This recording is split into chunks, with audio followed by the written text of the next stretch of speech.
Count 3. In this video, I am going to talk about reviewing for my exam.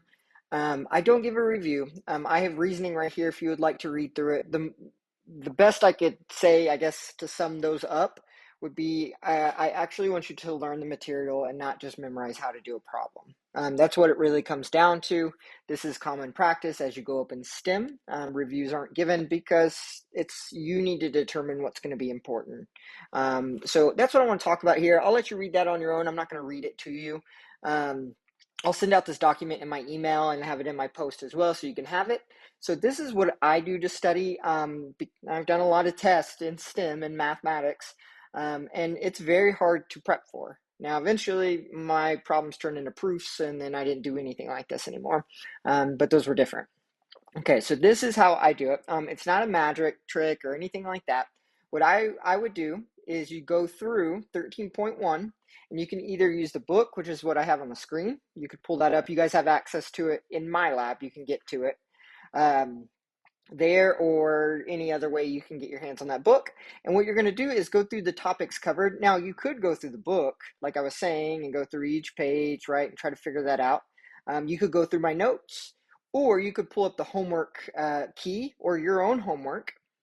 That's why I'm having you guys write it down. So now you're going to go through that key or your work, and you're going to pick problems to put in each section. Now, the problem should be representative of that topic. So first, we could say, I'm not going to put everything in here because I want you to determine it. We could say, okay, vector addition or operations. How about that? That will cover more.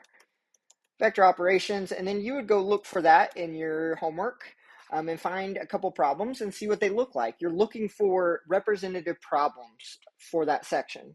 So what is a problem in your homework? Maybe what topic did you see repeated quite a bit? That now doesn't mean I had somebody get upset with me a couple semesters ago that something I put on there wasn't exactly the most popular thing in that section. That's not what I'm saying to do. You just know what to focus on. Usually when I give you problems that are kind of repetitive, that means the fundamental idea is in that problem.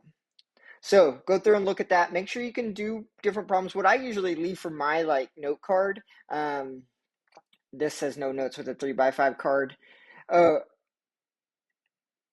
Yeah, that's exactly what that is. Yeah, 3x5 card. So you can have one side of a 3x5 card, and on that one side you can put whatever you want. What I usually do are those little topics, like in section 1, if there was a topic that there was only a problem or two, and I just need a little bit of a reminder, that's usually what I put on my note cards. And I don't cram my note card full of stuff that I have down well. So I usually make my note card once I'm done studying, and the things that were just little in practice and stuff, that's what's going to go on my note cards because I want to make sure that I have them just in case. Okay, so this is how you do it. You'll go through, you'll list them out, and then I'm going to use the book instead of the homework. The homework, you would be practicing the same problems again. Probably should go find new ones. So you could push similar question and use those if you would like in my lab. What I would do is go through here in your book if you can get to it, and you need to find something that looks like a homework problem. So you'd have to go through here and read, and you're going to say, okay, I guess I need to practice building vectors. So or components and magnitudes maybe. So 19 and 20. I could say I want to make sure that this practice one has a problem 19. I could also put 20 on this one because it kind of looks the same. And then you go through and you just put, now section 1, you're going to need to find something that covers all the operations. So they may have something in here in your homework that I made you add 2 vectors, subtract 2 vectors, dot product doesn't show up till 13.3, but make a vector with a certain magnitude. Some of these problems that you've seen in your homework. Now, I don't give you a lot of those, but they're free game. So you would fill this in. So I'm just going to put numbers in here just to have them. So I would do that, and I would create this whole test based on representative problems from each section.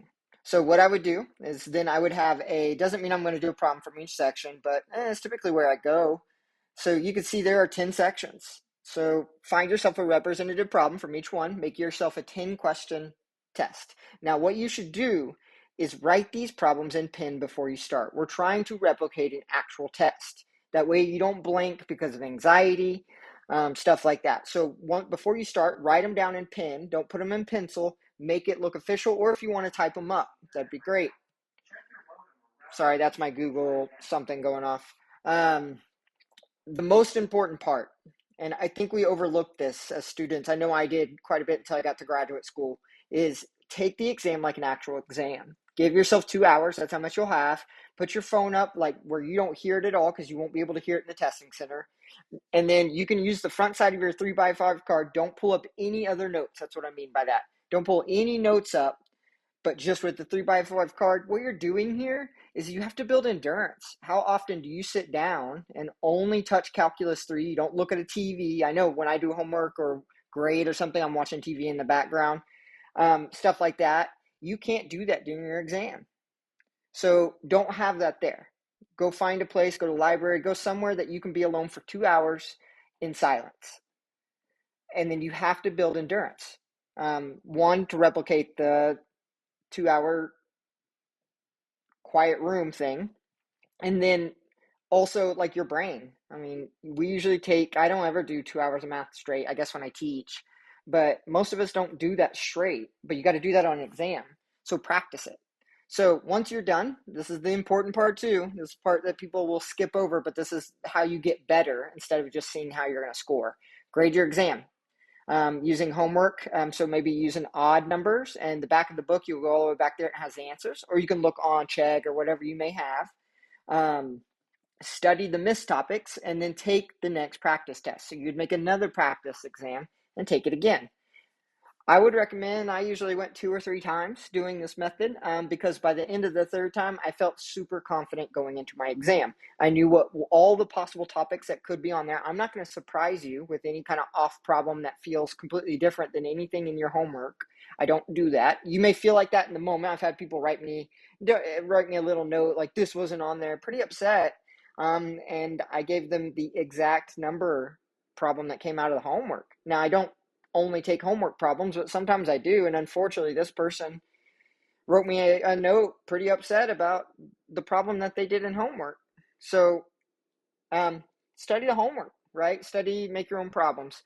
This takes time. There is, I say this quite a bit. Euclid said to, I think it was Euclid, there is no royal road to geometry or calculus or any kind of mathematics or engineering or STEM. There is no royal road. That's why it pays well. That's why not many people are in STEM, is because you can't buy your way through it, which is I like. Can't buy your way through it. You can only work your way through it. You can only put in the effort to get better. Okay, so I'll get off that box. If please read this email so you'll see why I do this. I'm not doing it to punish you. Please come get help. I'm going to spend a lot of time in the tutoring lab this next week. I will let you know what hours that will be. So please come get help. The tutoring center, it's kind of tough to find a tutor that knows what they're doing. But if you would call up there and ask maybe if there's somebody that can do that, or jump on the virtual, they offer free virtual. And then I believe that TCC has a tutoring online system. I'm going to use this video probably next semester. But as of right now, I think we pay for tutoring.com or tutors.com or something like that. Go to the virtual tutoring site on TCC. You just got to go to the TCC site, put tutoring centers. And they have a bunch of information where you can meet them virtually or me. I think that the reason I'm saying that tutoring.com or whatever that may be on the website is because I think those tutors meet 24/7. So I know a lot of you guys are working. If you have to do your homework at 2 in the morning, I was in that boat, so I totally understand. This would allow you to get help late at night. All right, best of luck. Build these exams, practice and practice and practice. You're not going to understand them by staring at the problems that I have worked for you or previous problems that you have worked. You literally got to put your hands on the pencil and on the paper. All right.